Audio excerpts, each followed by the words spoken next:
iyo uri umugabo intege zawe n'ubugingo bwawe ukabiha abagore ugwa vuba, utakaza icyubahiro vuba, utakaza inshingano vuba byihuse.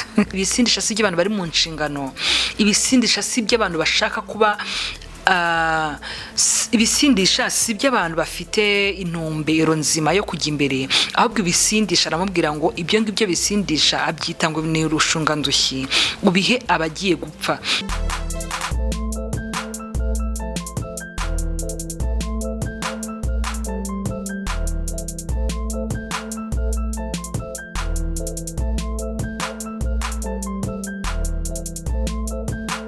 Ikaze mwese bakunzi ba Frabane Official TV. Uyu munsi nanone nishimiye kubana namwe kandi bashimiye mwese bakomeje kutwandikira kuduha ibitekerezo byanyu, bafata umwanya mukadukurikira, mukaduha comment kandi mugafata n'umwanya wanyu mugasangiza inshuti zanyu ibi biganiro byo kuri Frabane Official TV. Imana ibaho umugisha, kudushyigikira n'inkunga ikomeye, namwe Imana ibahe ababashyigikira.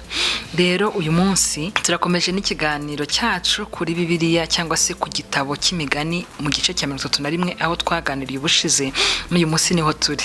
Igice cya 31 rero akenshi umuntu akivuze umuntu ahita yumva inshingano z'umugore cyangwa se akumva ishimwe ry'umugore ufite umutima. Akenshi rero iki gice abantu bagisoma bibanda ku mugore, uyu munsi ndagisoma nibanda ku mugabo. Iki gice gifite imirongo 31.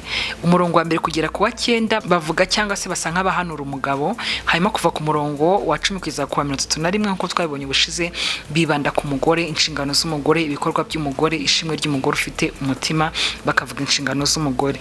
Uyu munsi rero tugiye kureba icyo umugabo abwirwa muri kino gice. Iki gice imirongo 9 ibanza bibanda ku mugabo, dusa nkaho tubona impanuro cyangwa se ubuhanuzi bw'umubyeyi ari guha umuhungu we ugiye kuba umwami, cyangwa se umuhungu we yabaye umwami, cyangwa se umuhungu we ari kwitegura kuba umwami.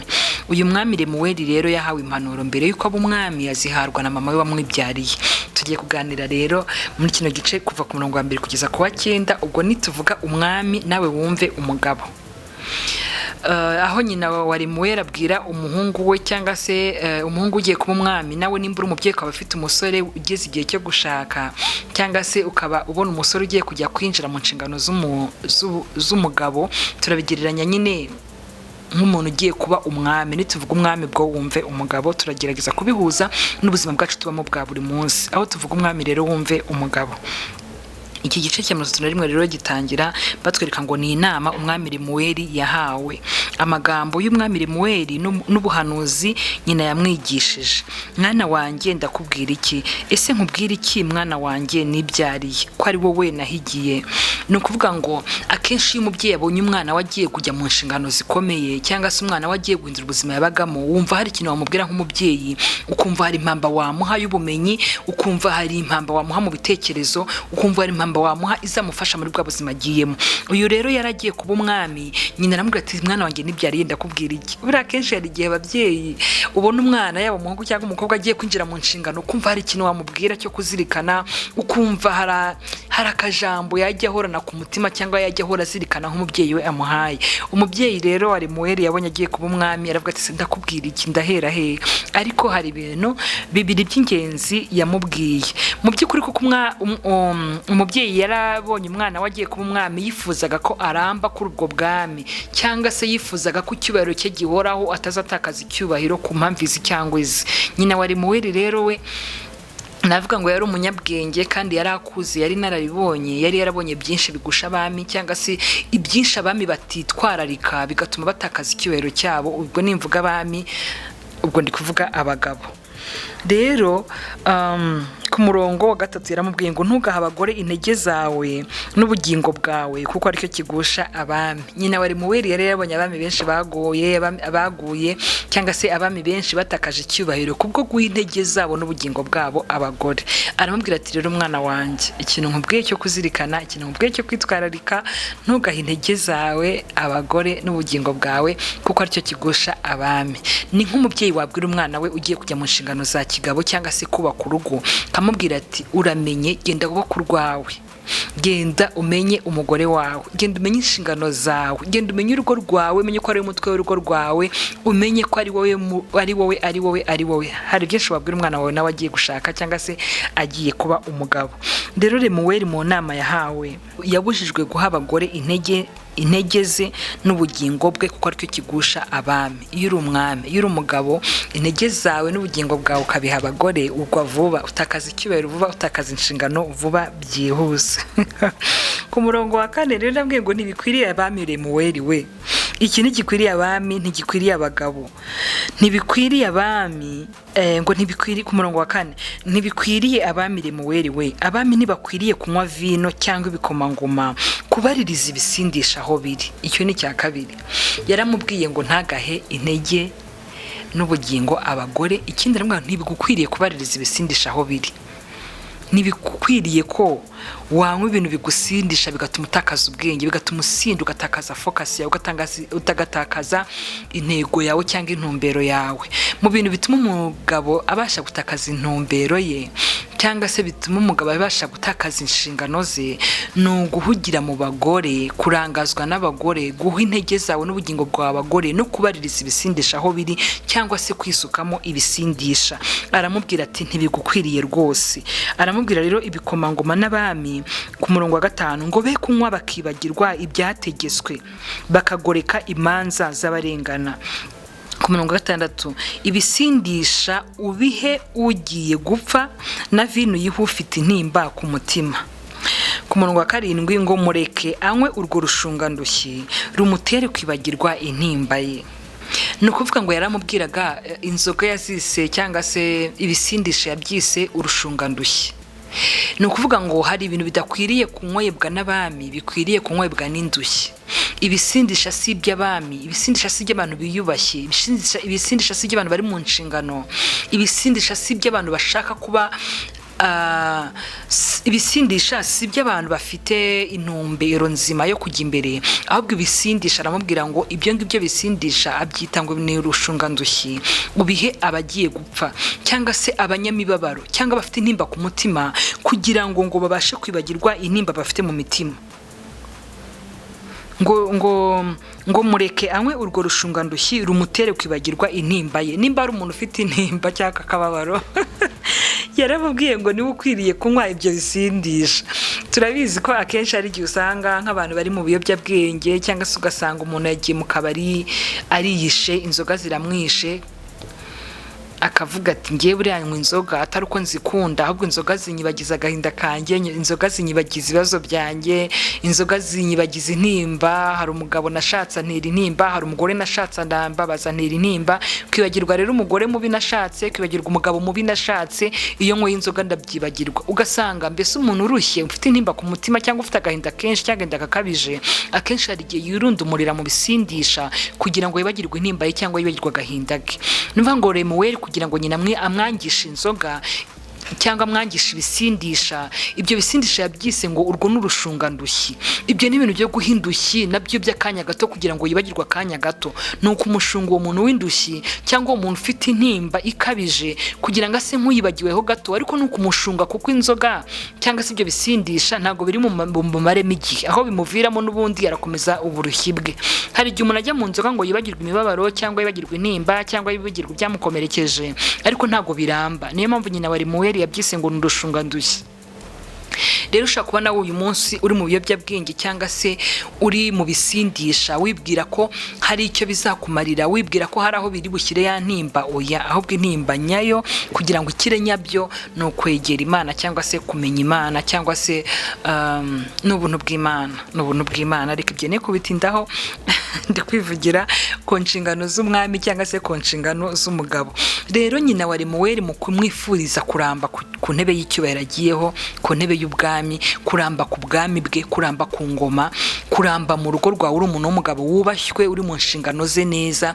Irinde guha intege zawe abagore n'ubugingo bwawe. Ikindi wirinde ibisindisha, ntunabaririze aho biri kuko ntibikureba. Igihe wabaririje ibisindisha aho biri ukagenda ugaha umwanya wawe cyangwa umubiri wawe cyangwa umutima wawe ibisindisha, uzatakaza inshingano, ube utakibaye umugabo nyamugabo cyangwa se ube utakibaye umwami. Ku murongo wa 8 yaramubwiye ngo bumbura akanwa kawe uvugire ikiragi. Izi ni inshingano zikomeye, kandi uburanire abatagira shinge na rugero. Ngo bumbura akanwa kawe uca imanza zitabera, ucire abakene n'indushyi urubanza rutunganye. Umugabo n'umucamanza ngo rero ucire imanza zitabera, ucira abakene n'indushyi urubanza rutunganye. Nimba uri umugabo urasabwa guca urubanza rutunganye, urasaba guca urubanza rutabera, urasaba kwambara umwambaro w'ubumana kuko Imana nica imanza zitabera. Nimba uri umugabo kugira ngo ube mu nshingano zawe neza, ube mu rugo rwawe neza, ni uko wambara umwambaro w'ubumana ukagerageza kugera ikirenge mu cya Kristo, ukavuga uti nimba mpagarariye Imana mu rugo rwanjye nitware gute. Rero mu nshingano cyangwa se mu gituma umugabo abasha guhagarara mu nshingano ze ni ukubumbura akanwa kagiye kuvuga ibintu by'umumaro, ni ukubumbura akanwa kawe ugiye kuvugira ikiragi wa wundi udashoboye, wa wundi ufite intege nkeya, ukamuburanira kandi ukamuvugira. Ngo kandi ucire imanza zitabera, indushyi n'urubanza ubacire urubanza rutunganye, indushyi n'abakene. Umugabo nawe mu nshingano ahabwa inshingano zo kumenya indushyi n'abakene kuko burya habamo umugisha. Ikindi kuvugira ikiragi, kuvugira utabasha kuvuga naho harimo umugisha kandi harimo izindi mbaraga, harimo n'ukundi kubahwa, harimo icyubahiro. Kuba wabumbura umunwa wawe nk'umuntu w'umugabo ugiye kuvugira ikiragi cyangwa utabashije kuvuga. Hari igihe rero uba atari ibiragi bindi cyangwa se ari abatabashije kuvuga abandi, ahubwo wenda ari abari munsi yawe cyangwa se ari abufiteho ububasha cyangwa se abufiteho ubushobozi cyangwa ari abo ureberera. Aba batabashije kuvuga wavuganira, harimo umugore wawe n'urugero, harimo abana bawe, hari aho wabavuganira cyangwa se ukabavugira bataravuga cyangwa se ukabarebera kure, ukabamenyera ibibakwiriye, ukamenya ngo umugore wanjye ahangaha nubwo atavuze nyamara yavuga iki ngiki, nubwo atavuze akeneye iki. Ukamenya ngo abakene n'indushyi ubacira urubanza rutunganye. Ese ndacira urubanza rutunganye gute? Kugira ngo urubanza rutunganye nuko mbasha kwegera Imana cyangwa se nuko mbasha gutuza ijambo ry'Imana mu mutima wanjye, nuko mbasha kwegera Imana nkisanisha nayo kuko Imana nica imanza zitabera. Kuko Imana nica imanza zitabera irakangurira n'abagabo mwubatse ingo zanyu, abagabo muri mu nshingano zitandukanye, kugera ikirenge mu cya Kristo, kugera ikirenge mu cya Kristo, kugera ikirenge mu cyo wabahaye izo nshingano. Kuko tubona ko Imana rero yatangije urugo n'urw'Imana cyangwa se urugo n'umushinga w'Imana. Imana yaguhaye izo nshingano rero, hari byinshi yakwifuzaho kugira ngo izo nshingano zikore neza. Kandi n'umubyeyi wawe n'undi muntu wese ugukunda hari byiza yakwifuriza kugira ngo ube mu nshingano zawe neza. Rero uyu mubyeyi wa Lemuweli yaramubwiye ngo rero ntugahe intege zawe n'ubugingo bw'abagore kuko aricyo kigusha abami. Arambwira kandi bisindisha bituma abami bibagirwa ibyategetswe, bituma abami cyangwa bituma abagabo bibagirwa inshingano zabo. Aramubwira tugerageze kwirinda abagore, icya kabiri ugerageze kwirinda ibisindisha kugira ngo bashe kuba mu nshingano zawe, utinde ku ntebe y'ubwami, utinda n'icyubahiro cyawe. Ugiye mu bagore ukabaha intege zawe n'ubugingo bwawe, nimba uri umugabo watakaza icyubahiro cyawe kandi ugatakaza inshingano zawe. Ugiye mu bisindisha ubwonko buva ku gihe cyangwa se ubwenge bukava ku gihe, ugasanga wibagiwe inshingano zawe kandi nyamara ufite inshingano zituma wubahwa, kuko abagabo nyine muri abo kubahwa. Rero irinde ibyatuma byose utakaza icyubahiro cyawe, haba imbere y'umugore wawe, imbere y'abana bawe, imbere y'abakuzi bose. Wirinde ikintu cyatuma utakaza icyubahiro cyawe, wirinde ikintu cyatuma icyubahiro cyawe gikorwaho nk'umwami, nk'umugabo cyangwa se nk'umutware. Wirinde ikintu cyose cyatuma utabasha kuba mu nshingano zawe.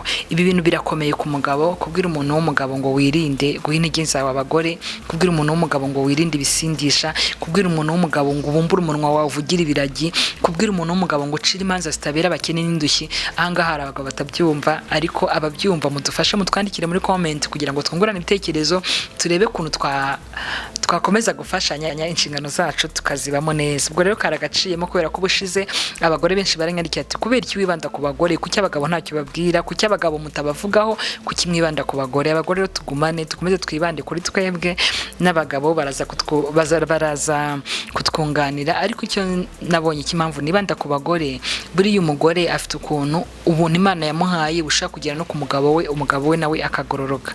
Rero reka twikomereze n'abagore, ubutaha tuzakomeza tuvuge ibyerekeye ababyeyi cyangwa abagore cyangwa abamutima w'urugo, ariko n'abagabo namwe turabubaha, ntabwo twabatinye, nta nubwo twanze kubatindaho, ahubwo buriya muraza kutwunganira nk'abagabo, mutubwire ikindi kintu twazavugaho ubutaha.